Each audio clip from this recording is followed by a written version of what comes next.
Kisah Raja Senusret, tiga penakluk Nubia dan penguasa Bisi Mesir. Masa kecil sang pewaris tahta sekitar 19 abad sebelum Masehi. Di dalam megahnya istana kerajaan di Tebes, lahirlah seorang pangeran dari dinasti ke-12 Mesir bernama Senusret, putra dari Firaun Senusret II dan kemungkinan besar ibundanya adalah Ratu Henemetneferhejet I. Sejak kecil, Senusret III tumbuh dalam lingkungan penuh kekuasaan, strategi, dan spiritualitas. Ia dididik oleh pendeta, jenderal, dan penasihat negara, belajar tentang taktik perang, administrasi pemerintahan, dan kepercayaan religius Mesir.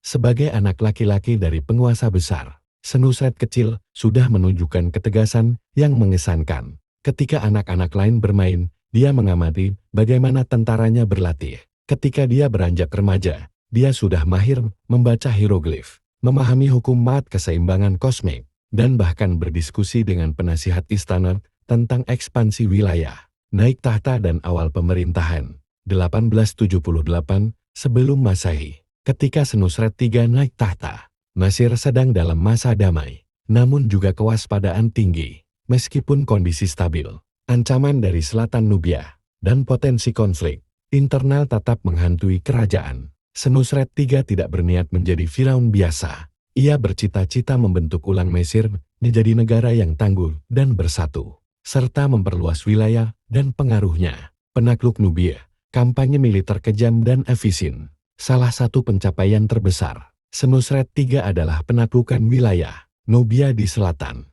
Dia memimpin setidaknya 4 kampanye militer besar ke wilayah itu.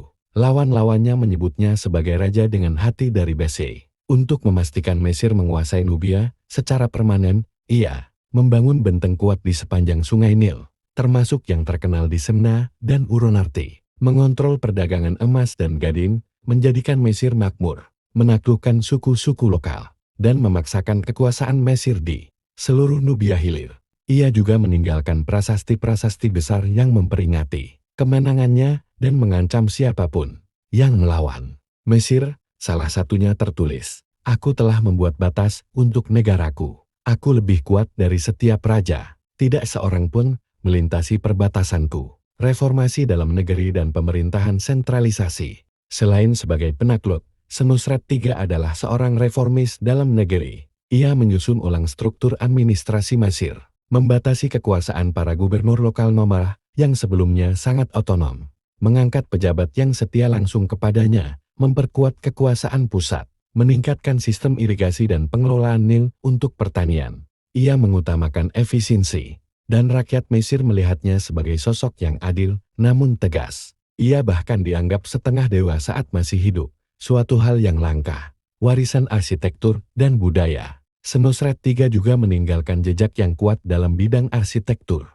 Piramida di Dahsyur, yang meskipun rusak sekarang, adalah karya luar biasa di zamannya. Kompleks makam yang luas menunjukkan pengaruh religius dan kekayaan. Kuil dan prasasti di berbagai kota memperkuat kekuasaan religius dan politiknya. Ia juga mendukung perkembangan seni dan sastra. Banyak karya dari masa itu menggambarkan Mesir sebagai negara kuat dan adil, dipimpin oleh raja yang tak tertandingi. Akhir hayat dan warisan abadi 1839 sebelum Masehi. Senusret III wafat sekitar tahun 1839 sebelum Masehi. Tidak jelas apakah ia memerintah sendirian sampai akhir atau sempat berbagi kekuasaan dengan putranya, Amenemhat III, dalam masa koregensi. Ia dimakamkan di kompleks Megal di Dahsyur, namun warisannya jauh melampaui kematiannya. Ia dikenang sebagai salah satu Firaun militer terbesar Mesir kuno, pemimpin visioner yang menyatukan Mesir di bawah sistem administratif yang kuat,